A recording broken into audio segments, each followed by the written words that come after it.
أنا حدا تعجب الله اسم خلع السلازي دلي تقلعي وإني أقوم يلو بقدام أي بتقولنا ويلي تاكوينو مالتي زودي له ورمادي خوين سومالي دي خوينو ويم حراي دي خوينو تقلعي وإني أقوم حذي كلهم كيدفعنا له كيلو وصو يقولوا سوينا وصل نبلي كنا نسب سرعتنا بسرعتنا نوصل بسرعة نوصينا زي الأمة اللني أنكو أنا خلي من مرضي الله إلي حسون بولكي أنكو من مرضينا بتهجى من قستي حزب تمايت وزاق رقعه هجى من قستي مسارت بسرعة نوصايو معصو بمعصو ببرئنا أتينا ببرخ عن وصل بمسكوتي أتنا بمسكوتي نوصل نزبل الرأي علنا بزي بأسكوال ماننت لاي እንግዲህ አንድ ማንነት ከተፈጠረ በኋላ ደግሞ አስኳል ማንነት ይፈጥሩ የለም ደግሞ ዋና ሚሉት አላቸው ከዛ ውስጥ ዋና እኔ ኢፍታዊነቱ አሁን በመላው ኦሮሞ ውስጥ አለ አይደለም ከዛ ጅማ የሚከፋ ነው የሚመስለኝ ከጅማ ደግሞ በሻሻ የሚከፋ ነው የሚመስል ይሄን አንደርስታንድ ማድረግ አለብን ምክንያቱም ዋና መሸቂያዎችና ምንድነው መሸቂያ ናቸው ተብለው ስለሚታሰቡ መከራው ነው እንዲያ የሚያደርጉት ይሄንን ስቃይ ነው እንዲያ ያልጠገበውን ጠግብ ያለው በል ተመችቶኛል በል ሰላይ ሁን መከራቸው ወታደር ሁን እያሉ መከራ ነው የሚያሳዩትና እንደው በዚህ ልክ ኢትዮጵያውያን አንደርስታንዲንግ ካለ እንደዚህ አይነት መረዳት ካለ እናሸንፋለን ማለት ነው ከመነሻው አሸንፈን እንደሳለን ትግላችን ይሰምራል የሚል በምርጫ የሚፈታ ችግር ኢትዮጵያ አሁን የላት ኢትዮጵያ አሁን የኢትዮጵያ ህዝብ እኮ አሁን ያለው ጥያቄ የኢኮኖሚ እድገት የዲሞክራሲ የመልካም አስተዳደር የሰብአዊ መብት እኮ አይደለም እሱንማ እድሜ ለብልጽግና ፓርቲ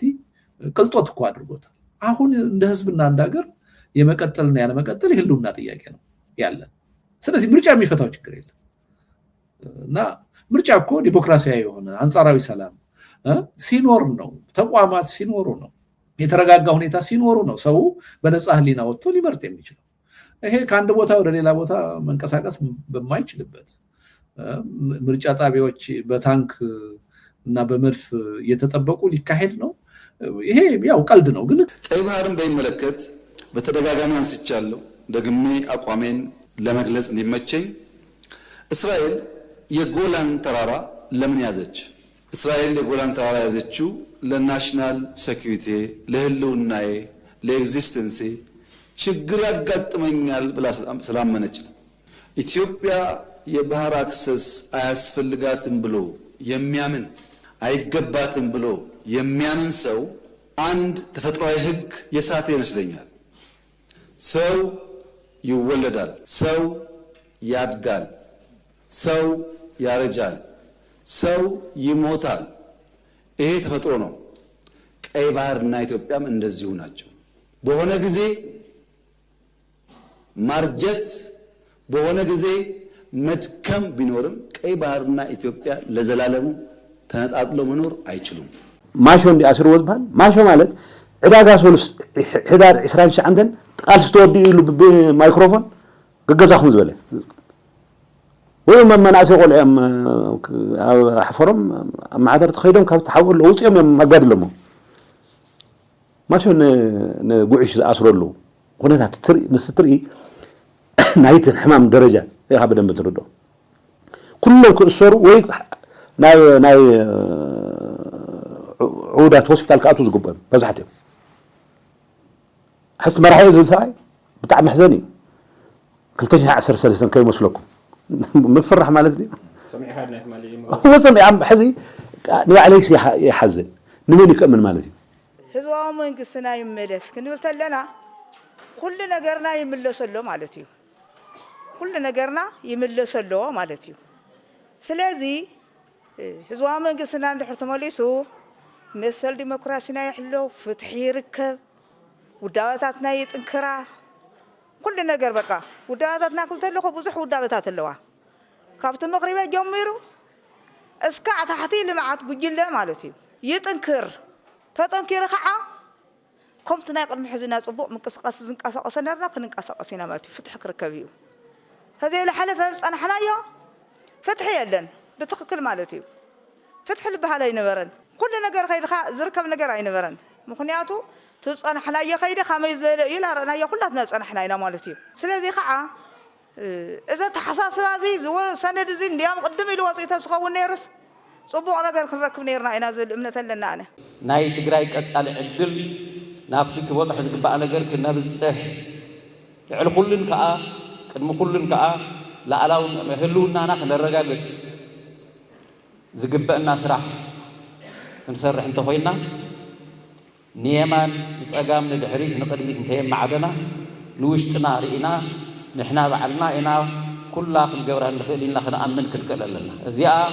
تجبر أول جبرة خا حد نثنا نتأنا آخر كلنا أنا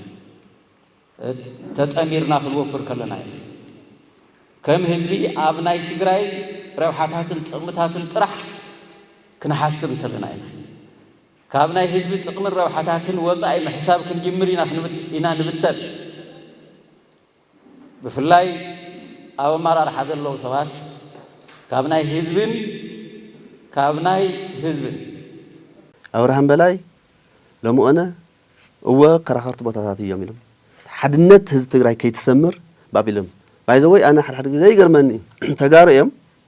أو قال لي خزارو تلما أو نهز تجري حاليا نهز تجري كنا بحين أنا نقال سيلا يزارو يوم بعلة تجري إنها تشتت أو بعلت إنجاجير كوينهم من قصص الناجورو دماغ وعلو طريقة كم تي هبين تأزولت ذا عالم تتقل وتسي ما هو مريت تتقل وتس كنت هي ما بلع هو تقول وتقرأ أنت زي اللي هز تقرأ أنت زي الليو أنت عم كربحو نمن كربحو كأمزك على الزلوا بتعمل إزجر مكان مالتي أو تفات تقرأ ناتنقص أسوس قلت تقرأ نحل لنا يوم زول ما مسمن كوينا مقجزو تقرأ تتقرأ شيء صباح نقول أي رخوان هز تقرأ تتقفي صباح نقول أي رخوان عمت ملوس أبي مسحوقات يزاروني يلون أي وعلو مسلني جيرو مسؤول كسوات ركب جيرو سناتهم أزاز خينو هزو تقرأ ببيت مخرج مرحوم زقبهم سوات أبي زجر أي تقدر النابلة زوم فطرات فتيرون هزو تقرأ كبتن كساتي كمتي كمدرجة طفول لهم تبعله نمتقباري سرح زول أبي هاي زي مجاور خات تجزيام منقستي يزخون زلوا تجزيام محدار يزخون زلوا سو تجزيام محدار هزو تقراي درب إحنا قريه ولون اليوم لا أغنيو هو حتى عجسو محاورة سبع عالمون لعلة الشعب تجزيه دبي من مصحف وعلة بريتوريا يفرس يتحس كم زلوا طرعنا قريبين هيكون أنتوا تمن أسيت حزق خوزي وصعزول وزلوا من أسي وعلتهم تاي حسنا له عدي ساعة كم يجرنا أنا وحسنا أنا تكون كنت قل هيتخونن أشبايت نتي خوزي نع وصع وفرزول وزلوس نعلتمون وحسنا يقولوا من عدي ساعة عزن الدر رجس إني أخوي نقزار بعزقل كابدي ساعون كاد أجيزي خال أي سدريك سدوديا هل أي سدريك سدودي أديس أبا تزاي كوينو أديس أبا توديهم تقرأي نفرسو تقرأي نفرسو كم دليتهم تقرأي نعرارسو نشطو كم دليتهم عندر اللو جزء نحصره مخادو أي ترفي دحركم خوين ما زمرت أنا نقبل تخوينا ما مسوعة مخفال أيد لنا نعنا كم تم زقوس زلوا مجزعيا أي قصاني له مسوعة زخفة له زوجن حجي أنا وحيل كان نأخذ بهال تتقبل زمان عجبني هزو تقرأي نافلطة كم زي قبلة نافلطة أين قبلة كنت أنا تشوف من ميلين استمرت حقه بيت مخرنا من قصنا نبض إملس حق سرعة يسفل حتى النتي الرجاجت نحرنا من الدردار حجوكو تكراي كو طرنت تأوجي كنا تنزلا من النتي كبريات بالزلا بقى طرنتكم صلكم يلام زوم دليت طرنت جاجا عدو زي شتايو تطرنت بالزلا تعدي زبالت من النتي زباله مسمارحناتو زمرحنات زي توديو سرعت ንከይኽብር ዝገብርዎ መዓት ፀገማት ከም ዘሎ ምርዳእ አይደለም ሚልዮናት ናይ መንግስቲ ገንዘብ ዘጭበርበረ ናብ ቤት ፍርዲ ወሲድናዮስ 48 ሰዓት ከይፀንሐ ጉሕስ ይወፅእ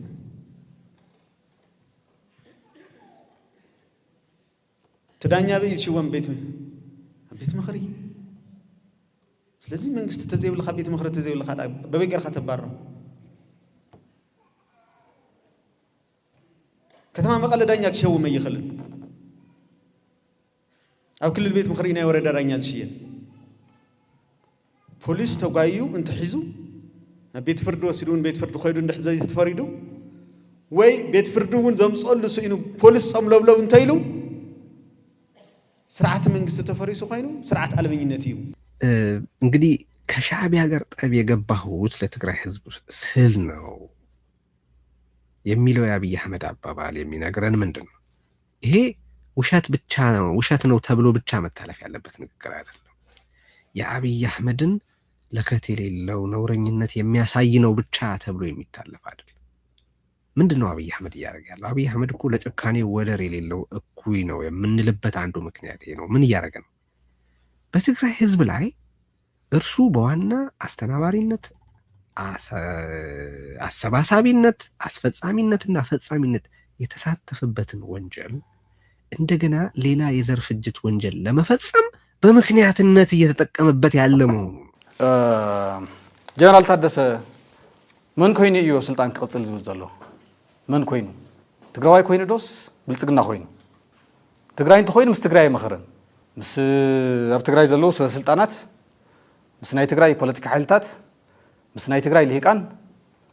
ምስ ናይ ትግራይ ፖለቲካ ውድባት ሶሪ እንታይ መኸረ እዩ ብቐጥታ ናይ ደወል ብልጽግና ማእኸል ገይሩ ኸይዱ ማለት እዩ ስለዚ ትግራይ መርሐኒ እንታይ ወለቶ እዩ ኣብ ስልጣን ቅጽል እየ ዝብል ዘሎ ማለት እዩ እዚ ክፍለጥ ክኽእል ኣለዎ ፀረ ውዕል ፕሪቶሪያ ኸይዱ ጀነራል ታደሰ ባዕሉ ብልጽግና ጥራሕ ሳይኮንስ ጀነራል ታደሰ ባዕሉስ ምስ ተጋሩ እንታይ መኸረ እዩ ኸይዱ ምስ ዝኾነ ናይ ትግራይ ትካል ኣይመኸረን ብልጽግናን ናይ ተፈራሚ ናይ ውዕል ፕሪቶሪያ ውድብ ሕወሓት እውን አይተዘራረቡን ከህዝቡ ይነጠላል ራሱ አማራ ክልል ብትሄድ ህዝቡ ነው አክንትፍ ብሏቸዋል አንድም የአማራ ህዝብ እነዚህን ሰዎች የሚደግፍ የለም ህዝብ እንደ ህዝብ ማለት ነው ህዝቡ ካልደገፋቸው በምንድን ነው እስካሁን እየቀጠሉ ያሉትና ሰርቫይቭ ያደረጉት ምክንያት አለሱ ይሄ የመጀመሪያ ደረጃ ላይ ነው ያሉት ከህዝቡ ይነጠላል ራሱ አማራ ክልል ብትሄድ ህዝቡ ነው አክንትፍ ብሏቸዋል አንድም የአማራ ህዝብ እነዚህን ሰዎች የሚደግፍ የለም ህዝብ እንደ ህዝብ ማለት ነው ህዝቡ ካልደገፋቸው በምንድን ነው እስካሁን እየቀጠሉ ያሉትና ሰርቫይቭ ያደረጉት ምክንያት አለሱ ይሄ የመጀመሪያ ደረጃ ላይ ነው ያሉት ከትግራይ ጋር የተጀመረ ጽምዶ የሚባል ግንኙነት እንዳለ አውቃለሁ ሁሉም ያውቃል ይሄ ደግሞ ኦፊሻሊ በግልጽ የሚደረግ ነገር ነው እና ችግሩ አብይ አህመድ በፈለገው ሰዓት በጌታቸው በኩል አድርጎ ጽምዶ እንዲደረግ ጠይቆ ነበር ፈልጎ ነበር የተሞከረ እንቅስቃሴ ነበር በጌታቸው ረዳ በኩል ይደረግ የነበረው ጽምዶ ግን የራሱ የሆነ ዓላማና አጀንዳ ስለነበረው የኤርትራ መንግስት አልፈለገውም ቀጥሎ የመጣው አሁን ያሉት ሰዎች ይህን ጽምዶ ድንበር አካባቢ ያሉ ዜጎች ወይ ህዝቦች በሰላም እንዲገናኙ በሰላም ገብተው እንዲወጡ ከማንኛውም አይነት ስጋት ነፃ እንዲሆኑ ፍቃደኛ ሆነ የኤርትራ መንግስትን ፍቃደኛ ሆነ እና አንተ ስትፈልግ ጌታቸው ረዳ ካደረገው ሐላል የሚሆንበት ሌላው ሲያደርገው ደግሞ ታቡ የሚሆንበት ምክንያት የለም አብይ አገዛዝ ፒላሮች አሉ አንደኛ የናሽናል ሴኩሪቲ ኢንስቲትዩሽን ውስጥ መከላከያ ነው ሚሊተሪ አብይን ይዞ ያለው መከላከያ ነው አንዱ ይሄ ፌደራል ፖሊስ የስለላ ድርጅት ምናምኑ ተዳክሟል ዋጋ የላቸው አሁን አብይ ሙሉ በሚሊተሪ ላይ ነው ያለ በሚሊተሪ እጅ ነው ያለ ሁለተኛው ኢኮኖሚው የዩኤኢ ፈንዲንግ ነው ከዛ ማይኒንግ ሴክተር ነው ያው ማይኒንግ ሴክተር ደግሞ ዘራፊዎች መከላከያን ጭምር በአድ ማፊያዎች ማይኒንግ ሴክተር ወርቅ ላይ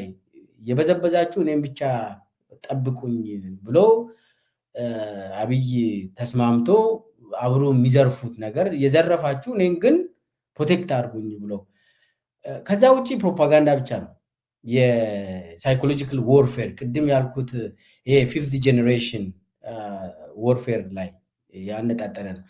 ሕዚ መሰረታዊ ሸቀጣት ዝበሃል ኣብ ትግራይ ዓፅዩ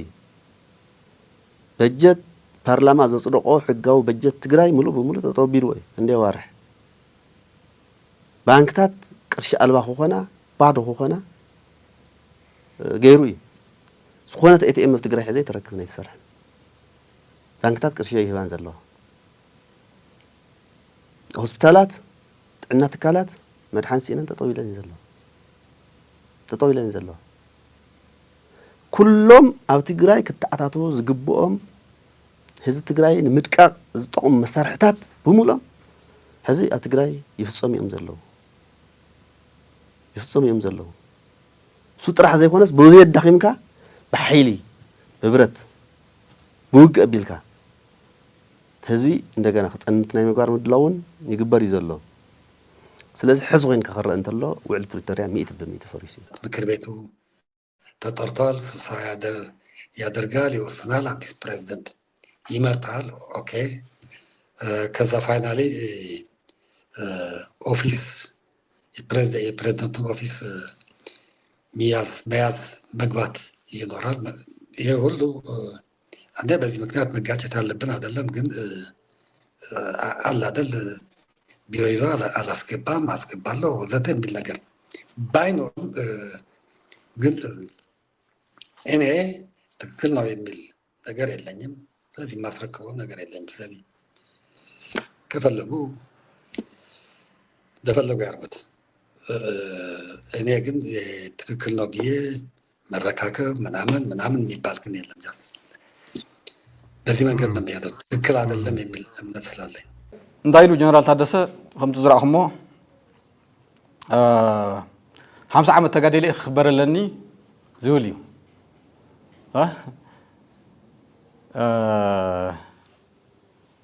ኣብ ትግራይ ክኽበር ዘለዎ ሰብ ምስ ህዝቡ ክሳብ ዝወገነ ምስ መኸተኡ ክሳብ ዝወገነ ምስ ህልውና ህዝቢ ትግራይ ክሳብ ዝወገነ እዩ ኣነ ክሳብ ዝርድአኒ ሰብ ክኽበር ዘለዎ እውን ብዕድሚኡን ብኺሎኡን ዘይኮነስ ከምቲ ዝብሎ ዘለኹ ብኣንጻር ንህዝቢ ዘለዎ ተገዳስነትን ተሓላቕነትን እዩ ብዕድመኻን ብኺሎኻን ኣይኮነን ክትምዘን ዘለካ ነባርነት ንህዝቢ ዘየድሕ እንድሕር ኮይኑ ነባርነት ኣየድልን ነባርነት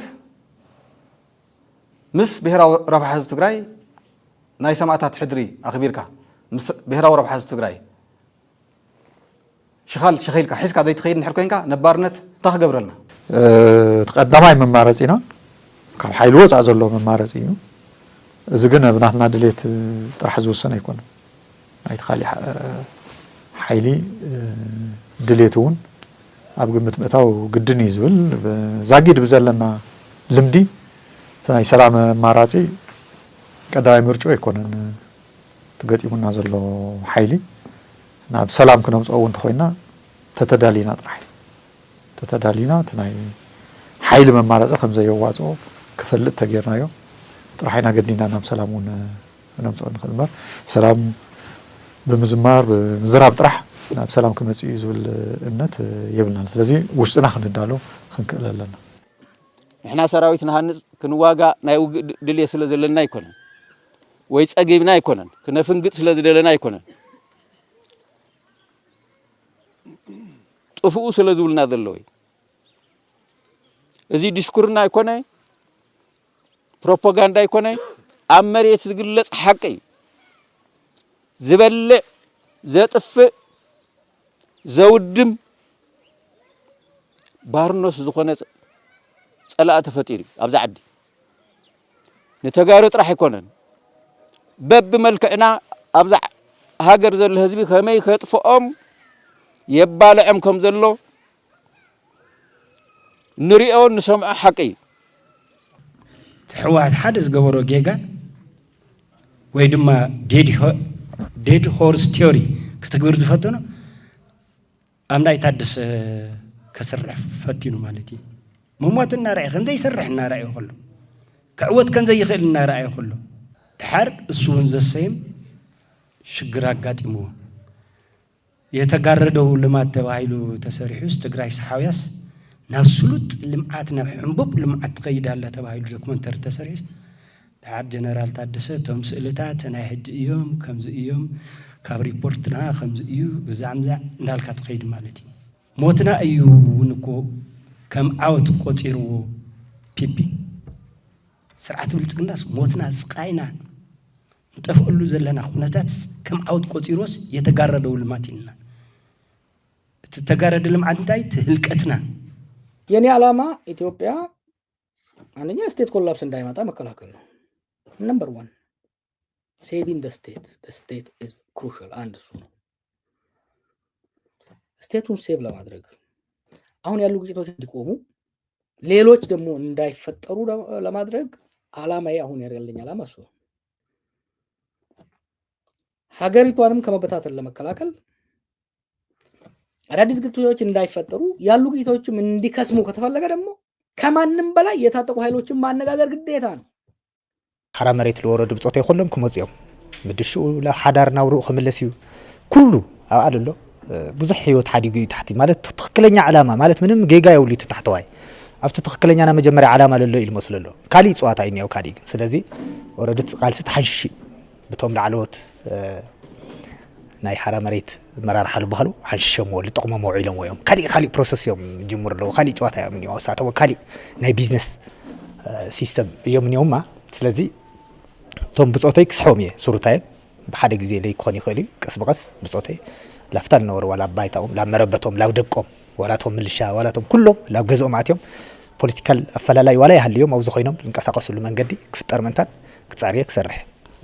ያኔል ስርዓት ብልጽግና ጸረ ህዝቢ ስርዓት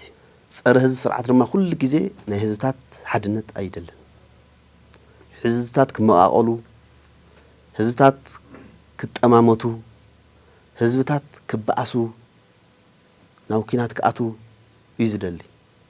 ኣብ ከምዚ ዝመሰለ ኢንቫይሮንመንት ክነብር እዩ ዝደሊ ክሊርሊ ስርዓት እዚ ድማ ሳይ ዝገብር ዘሎ ምስ ህዝቢ ምስ ሓው ህዝቢ ኤርትራ ሕውነት ከይህልዎ ህዝቢ ትግራይ ምስ ሓው ህዝቢ ኣምሓራ ሕውነት ከይህልዎ ህዝቢ ትግራይ ምስ ሓው ህዝቢ ዓፋር ሕውነት ከይህልዎ ህዝቢ ትግራይ ይሰርሕ ዘሎ ንምንታይ ታስልጣኑ ትቅጽል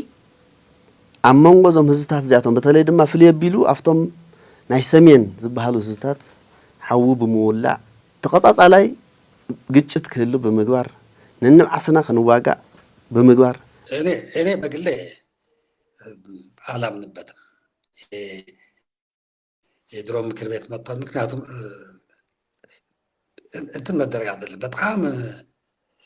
ችግር ውስጥ ነው እየገባን ያለው አሁን አቋም ወስታ ከመጀመሪያው ውይይት ቢደረግ ብንግባባ ጥሩ ነበር ግን አሁን ካለንበት ደርሼ ትክክል ነው የሚል ነገር የለኝም ስለዚህ ፕሮሰስ እየሄደ ነው ያ ፕሮሰስ የኔ ፕሮሰስ አይደለም